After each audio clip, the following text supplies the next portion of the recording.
Todos os dias ele deixava primeiro a filha de 9 anos na escola, o bebê de 1 ano e 3 meses no berçário e a mulher no metrô para ir ao trabalho. Mas nesse dia ele deixou a filha na escola, a mulher que estava atrasada para o trabalho no metrô e esqueceu de deixar o bebê, que estava na cadeirinha, no banco de trás do carro. Como o carro tinha insulfilme nos vidros e trava elétrica, as pessoas não viram a criança e o pai nem percebeu que fechou o veículo com o bebê dentro. Às 13h30, o pai começou a se sentir mal na academia, onde ele dava aulas de yoga. Ele avisou os colegas que precisava ir ao hospital para uma consulta. Quando chegou no carro, o bebê com a cabeça encostada no vidro da lateral esquerda do banco traseiro já estava morto e com queimaduras de 1º e 2º graus. O sol estava muito forte. À tarde, já no 20º distrito, no Tucuruvi, bairro de São Paulo, capital, a esposa tentou consolar o marido. Você sempre foi um bom pai, foi uma fatalidade. O pai, que chorava desesperado, comoveu até os policiais. A polícia, que não o prendeu, fez um boletim de ocorrência de homicídio culposo, e vai apurar o caso em inquérito. Em seu relatório, a ONU chamou o estresse mal do século. O trânsito é o campeão de causa do estresse. Algumas profissões também, como professor, por exemplo. Até a vida doméstica contribui naturalmente para que nós sejamos vítimas desse sufoco que transforma a nossa cabeça em uma panela de pressão. Deus sabia que isso ia acontecer.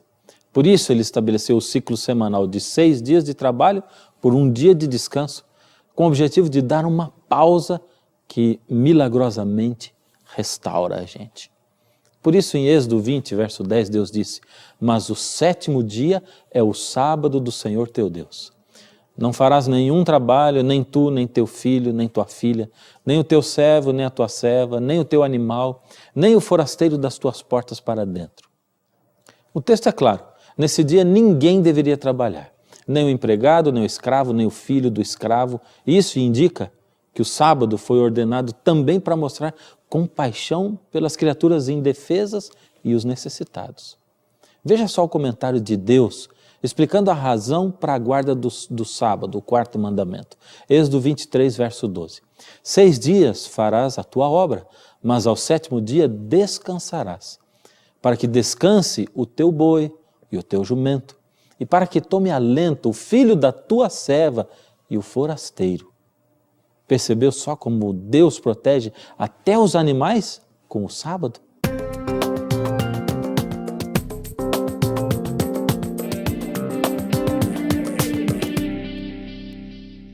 Quando Deus criou o sábado, Ele queria que esse fosse um dia para proteger os desprotegidos. Deus sabia que com a entrada do pecado nesse mundo, as pessoas se tornariam cada vez mais egoístas, gananciosas. Deus sabia que o homem só pensaria em ganhar dinheiro, que para isso iria até abusar dos seus empregados. Por isso Deus cuidou para que um dos mandamentos atendesse a essa necessidade. O tempo foi passando e as pessoas se afastando cada vez mais de Deus. Até o povo de Israel, depois de passar 400 anos no Egito, se misturou com o povo do Egito. Tomou para si os seus costumes, os seus deuses, suas crenças. Eles deixaram de lado tudo o que eles haviam aprendido de Deus. E isso teve um preço. Custou a liberdade deles. Eles se afastaram de Deus e se tornaram escravos. Mas alguns permaneceram fiéis. Se lembravam de Deus, clamavam a Deus. Então Deus enviou Moisés para tirar o povo do Egito. Finalmente, Deus anuncia ao povo que à noite haveria uma libertação. Deus iria realizar um ato de libertação maravilhoso. Então ele aproveita para lembrar ao povo de que a libertação final do ser humano de seus pecados seria através da cruz de Jesus, que ainda nasceria no mundo e morreria por toda a humanidade. Então Deus apresenta mais um motivo para guardar o sábado. Está em Deuteronômio 5,15. Porque te lembrarás que foste servo na terra do Egito e que o Senhor teu Deus te tirou dali com mão poderosa e braço estendido, pelo que o Senhor teu Deus te ordenou que guardasse o dia de sábado. Em cada sábado, Israel deveria lembrar que o seu Deus é um Deus libertador. Finalmente, Deus anuncia ao povo que à noite haveria uma libertação. Deus iria realizar um ato de libertação maravilhoso. Então ele aproveita para lembrar ao povo de que a libertação final do ser humano de seus pecados seria através da cruz de Jesus, que ainda nasceria no mundo e morreria por toda a humanidade. Durante aqueles 400 anos de escravidão no Egito, o povo de Deus não havia guardado o sábado. Agora, livres, voltaram a guardar. Mas com o tempo eles começaram a perder o verdadeiro objetivo do sábado.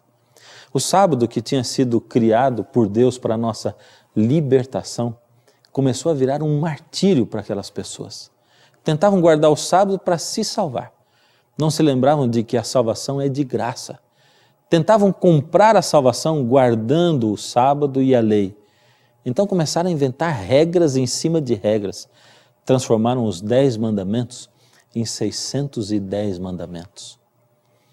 Algumas pessoas hoje ainda tentam comprar salvação através de obras que praticam. Uns fazendo promessas difíceis de serem pagas. Outros tentando se comportar bem nessa vida, fazer caridade, tentando se comportar bem aqui para quem sabe talvez numa outra encarnação, como imaginam, poderem ter uma vida melhor. Tudo isso é salvação pelas obras, mas Jesus nos dá salvação de graça. Quer ver algumas regras que eles inventaram naquela época? Por exemplo, como o mandamento pedia que não se trabalhasse no sábado, e cortar grama é um tipo de trabalho, então eles inventaram que não se podia caminhar na grama no dia de sábado, porque se por acaso o pé cortasse sem querer um pouquinho de grama, a pessoa teria trabalhado no dia de sábado. Carregar coisas, fazer frete, descarregar cargas, tudo isso também é um tipo de trabalho. Assim, os líderes religiosos da época de Jesus estabeleceram uma lei de que se uma pessoa estivesse carregando um lenço no bolso, estaria trabalhando no dia de sábado. Por isso, quando a pessoa estava resfriada, a única saída que acharam era costurar um lenço no bolso, porque aí podiam dizer que não estavam carregando, pois o lenço fazia parte da roupa. Inventaram tantas regras que se esqueceram do verdadeiro significado do sábado. Diziam que ajudar alguém doente no sábado era pecado, mas se uma ovelha deles caísse num buraco, correriam para tirar, porque o prejuízo seria grande. O sábado não ajudava o homem, mas se tornava um tropeço para ele. Eles perderam o foco.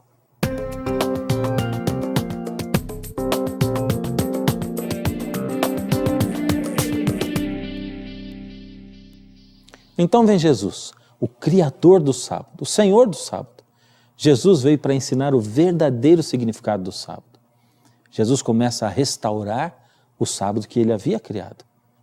Jesus sai encontrar os desprotegidos para restaurar e proteger no dia de sábado. Ele encontra um homem com a mão aleijada e o cura na frente dos críticos e cura num dia de sábado. Mateus 12, 9 até o verso 12 diz: Jesus, tendo partido dali, entrou na sinagoga. E eles então, com o intuito de acusá-lo, perguntaram a Jesus: é lícito curar no sábado? Ao que lhes respondeu: qual dentre vós será o homem que, tendo uma ovelha, e num sábado essa cair na cova, não fará todo o esforço tirando-a dali? Ora, quanto mais vale um homem do que uma ovelha? Logo, é lícito nos sábados fazer o bem. Jesus continua o seu ministério restaurando o sábado. Ele usa o sábado para libertar o cativo. Veja que palavras ele usa quando encontra uma mulher que há anos era escravizada por uma doença terrível. Isso está em Lucas 13, de 10 a 17. Ora, ensinava Jesus no sábado, numa das sinagogas. E vendo ali uma mulher possessa de um espírito de enfermidade, já por 18 anos, andava ela encurvada, sem de modo algum poder endireitar-se. Vendo a Jesus, chamou-a e disse-lhe: mulher, estás livre da tua enfermidade. E impondo-lhe as mãos, ela imediatamente se endireitou e dava glória a Deus. O chefe da sinagoga, indignado de ver que Jesus curava no sábado, disse à multidão: 6 dias há em que se deve trabalhar. Vinde, pois, nesses dias para serdes curados e não no sábado. Disse-lhe, porém, o Senhor: hipócritas, cada um de vós não desprende da manjedoura no sábado o seu boi ou o seu jumento para levá-lo a beber? Por que motivo não se deveria livrar deste cativeiro em dia de sábado esta filha de Abraão, a quem Satanás trazia presa há 18 anos? Viu só? Jesus, ao encontrar-se com aquela mulher, a declara livre, livre da enfermidade. Aí ele passa a ser repreendido pelo chefe da sinagoga e pelo povo por trazer pessoas para serem curadas no sábado. Aqui finalmente aparece a função redentiva do sábado. O sábado deveria ser usado para redimir, libertar. E era exatamente para isso que Jesus tinha vindo a esse mundo. Jesus compara o fato de libertar um animal ao ato de libertar um filho de Deus de uma doença.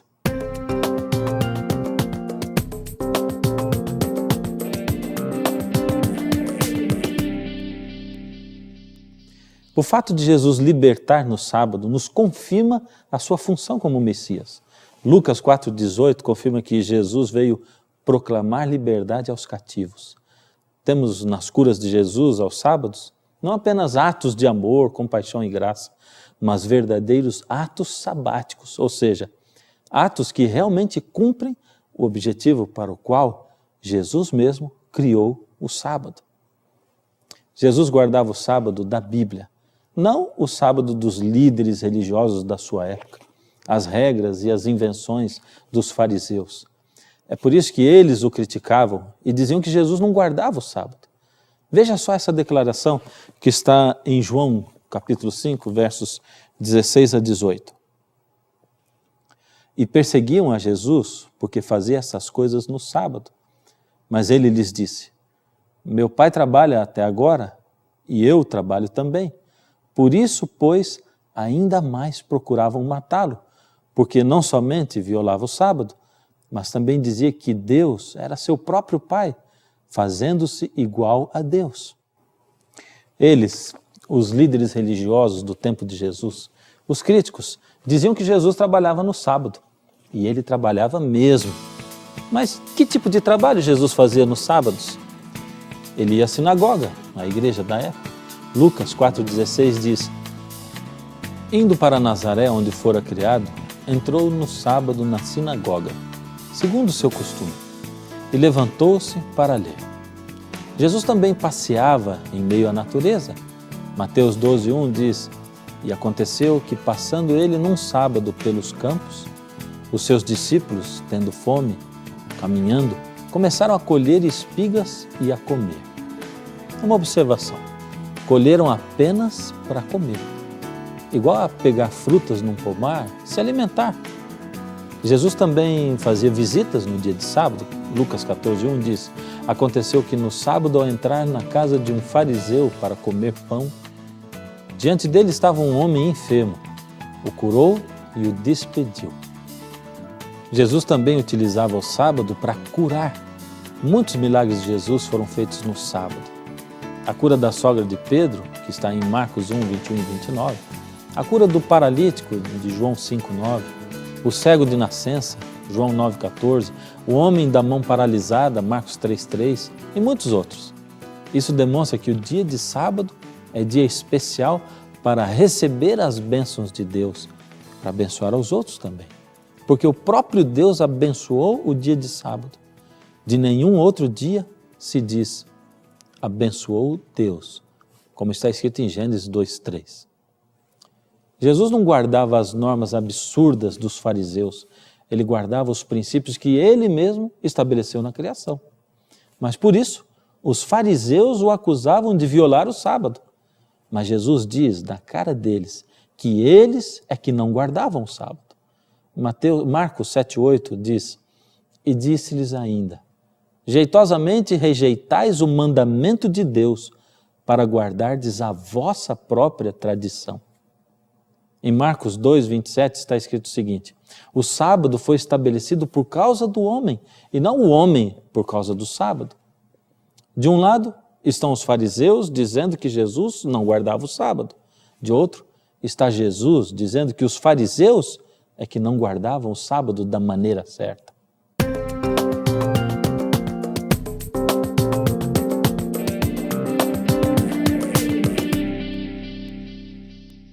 Logicamente que Jesus e não os fariseus é quem estava certo, Afinal, Jesus é o Criador do sábado. Foi Ele quem criou o sábado para nós, seres humanos. Mas e você? Como você pode se sentir abençoado pelo sábado na sua vida, na sua casa? Lá na minha casa, o sábado era dia de ir à igreja. Minha mãe sempre deixava a melhor roupinha preparada desde a sexta-feira, porque, de acordo com a Bíblia, sexta-feira é chamada o dia da preparação. Lucas 23, 54 diz: era o dia da preparação e começava o sábado. Conforme a Bíblia ensina, no horário do pôr do sol, bem à tardinha, como o Criador fazia com Adão e Eva lá no Éden. Lá em casa, nós nos reunimos para receber o sábado, o dia mais importante da semana. Como o Senhor ordenou, de uma tarde até a outra tarde, celebrareis o vosso sábado, como diz em Levítico 23, 32. Sábado também era dia de levar roupas e alimentos para a gente mais pobre que a gente. Sábado era dia de ficar com os meus pais, com os amigos, com Deus. Mas por que tudo isso no sábado?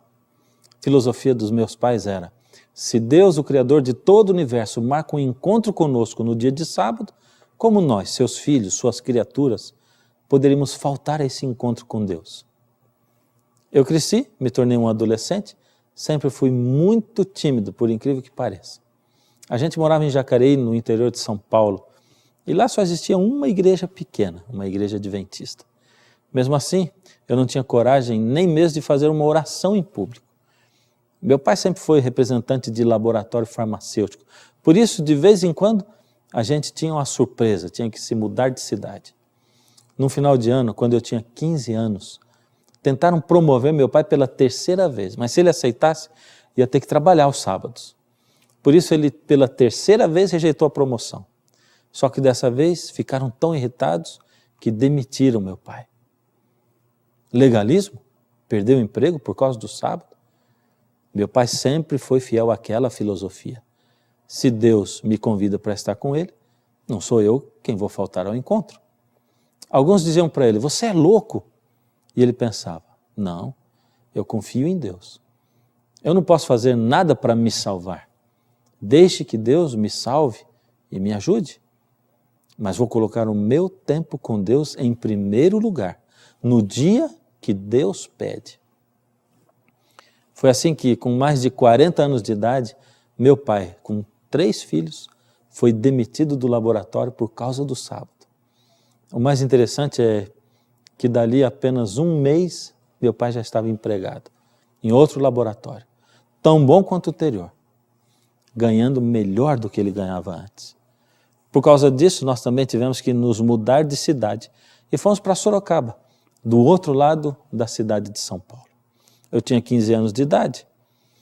Assim que eu cheguei a essa nova igreja, me convidaram para participar com eles das atividades. Ali tinha muitos jovens. Eu não tinha coragem de dizer que eu tinha vergonha. A igreja tão cheia de jovens que quando me chamavam para fazer qualquer coisa, eu simplesmente dizia: tá bom, eu faço. Se todo mundo fazia, por que eu não faria? E foi assim que a minha inibição foi desaparecendo aos poucos. Em Sorocaba eu encontrei a minha namorada, que hoje é minha esposa. Em Sorocaba, depois de tanto participar na igreja, me senti chamado por Deus para fazer o seminário de teologia. E foi de Sorocaba que eu saí para fazer 4 anos de seminário. Meu pai acabou se aposentando no mesmo laboratório. Trabalhou até os 70 anos de idade, sempre admirado pelos colegas e pelos médicos com quem ele trabalhava. A decisão do meu pai de permanecer fiel a Deus mudou a nossa vida para melhor. Ao invés de o sábado ser um sinal de salvação pelas próprias obras, uma tentativa de agradar a Deus, ele é exatamente o contrário. O sábado é o maior sinal de justificação pela fé, de salvação pela fé. É o dia em que eu paro tudo e confio que Deus vai me dar o sustento que eu preciso. Meu pai confiou totalmente em Deus. Ele não fez nada para ganhar o seu sustento, deixou tudo nas mãos de Deus. Bem, nada para ganhar o seu sustento de certa forma, porque ele trabalhava os 6 dias da semana, descansava o 7º, Descansava como? Dessa maneira que eu falei, cuidando do mais pobre, indo à igreja, cuidando da sua família, dos amigos. Enquanto as pessoas chamavam meu pai de louco, até mesmo de vagabundo, ele simplesmente olhou para Deus e disse: Senhor, até aqui eu pude fazer, mas de agora em diante é o Senhor quem deve fazer por mim. Eu já não posso fazer nada para segurar o meu serviço, eu preferi louvar ao Senhor e seguir o que o Senhor pediu. É o Senhor quem deve fazer agora. Isso é salvação pela fé. Isso é confiança plena em Deus, de que Deus é aquele quem provê tudo para você no dia de sábado, se você dedica a sua vida a Deus nesse dia. Não é bom viver assim, descansado, sem estresse, nas mãos do Senhor? Entrega o teu caminho ao Senhor, confia nele e tudo mais Ele fará. Não quero viver pensando no amanhã, eu quero ser feliz. Dias vêm e vão, não irei temer, posso confiar em ti. Se o futuro incerto é, basta olhar com os olhos a descansar nos braços do Pai, confiando em tua proteção. Vou me entregar em tuas mãos, sei que cuidarás de mim, Senhor. Ensina-me a descansar.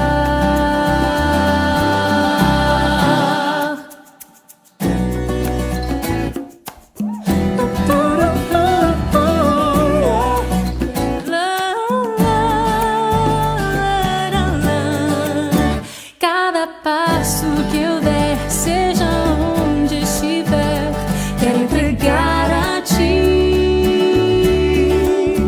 Cada decisão vou depor em tuas mãos e esperar. Se das aves Deus cuida, sei que tenho muito mais valor.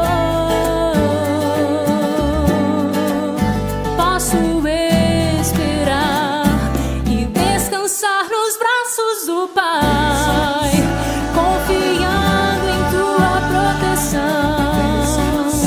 vou me entregar em tuas mãos, sei que cuidarás de mim, Senhor. Ensina-me a descansar, só em teus braços encontro paz pra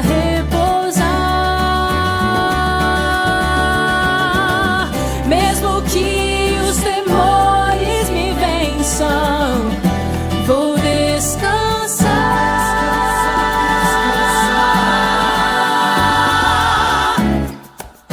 confiando em tua proteção,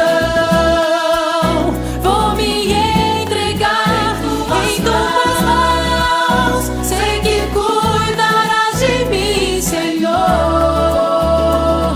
Ensina-me a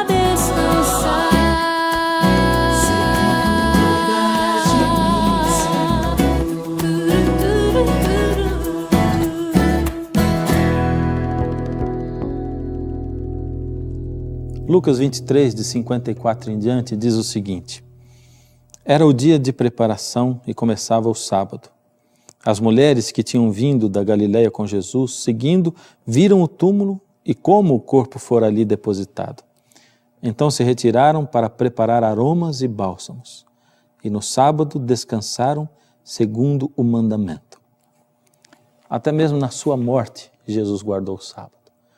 Foi sepultado na sexta-feira, sábado descansou e no domingo, primeiro dia, ele ressuscitou. Eu sei, você deve estar pensando assim: como eu vou poder guardar o sábado? E o meu emprego, e a minha família, como vai ficar tudo? Mas sabe, a palavra de Deus convida você para colocar sobre Deus toda a sua ansiedade, toda a sua dúvida. Ela diz, lançando sobre Ele toda a vossa ansiedade, porque Ele tem cuidado de vós. Confie no Senhor, coloque sua vida nas mãos dEle, peça a Ele para abrir o caminho enquanto você se aproxima dEle. Não esqueça disso, chegue perto de Jesus, busque a sua palavra, clame a Ele e Ele vai abrir as portas, vai deixar o caminho livre para você. Hoje eu quero orar por você, para uma decisão na sua vida. A decisão não de guardar o sábado, mas a decisão de se colocar nas mãos de Deus para que Ele abençoe você a guardar o sábado. Abra os caminhos, as portas. Então incline a sua cabeça e vamos orar ao Senhor. Deus amado, colocamos essa vida nas suas mãos, Senhor. O Senhor conhece o coração sincero que está aí. O Senhor conhece essa vida. Por isso, Senhor, toca esse coração. E acima de tudo, se esse é um coração que deseja guardar o sábado, que deseja seguir o que o Senhor pede, o que o Senhor ordena, abra os caminhos e as portas para que isso se realize, para que essa vida possa se sentir abençoada por estar seguindo o seu caminho. Toma-nos nas suas mãos, Senhor. Ajuda-nos a cada dia nos aproximarmos do Senhor. Em nome de Jesus. Amém. No programa de hoje você viu que o sábado é um momento especial de encontro com Deus, de falar com Ele e ouvir a voz de Deus, de receber a bênção que Ele preparou apenas para o sábado. Esta bênção é descanso para o físico, mente e espírito. Você viu também que se eu guardo o sábado pensando em me salvar, isso não adianta nada. Mas se eu guardo porque já estou salvo e quero passar o dia de sábado com Deus, então estou fazendo o certo. Eu sei que esse assunto talvez seja novo para você, por isso, se você quiser conhecer ainda mais sobre o sábado, ligue para a gente. Nós teremos o prazer de enviar a você a revista Princípios, onde além deste tema você encontrará outros assuntos muito interessantes. E você pode ainda contar com o plantão de dúvidas. Faça contato conosco, estamos esperando por você. É assim mesmo. A luz da palavra de Deus é que ilumina o nosso caminho. Às vezes, quando ela chega, parece que ofusca um pouco a nossa vista, mas depois nós vemos que são só bênçãos. E é por isso que no próximo programa nós vamos estar aqui esperando por você, para mostrar a você que está escrito: nem só de pão viverá o homem, mas de toda palavra que sai da boca de Deus. Só em teus braços encontro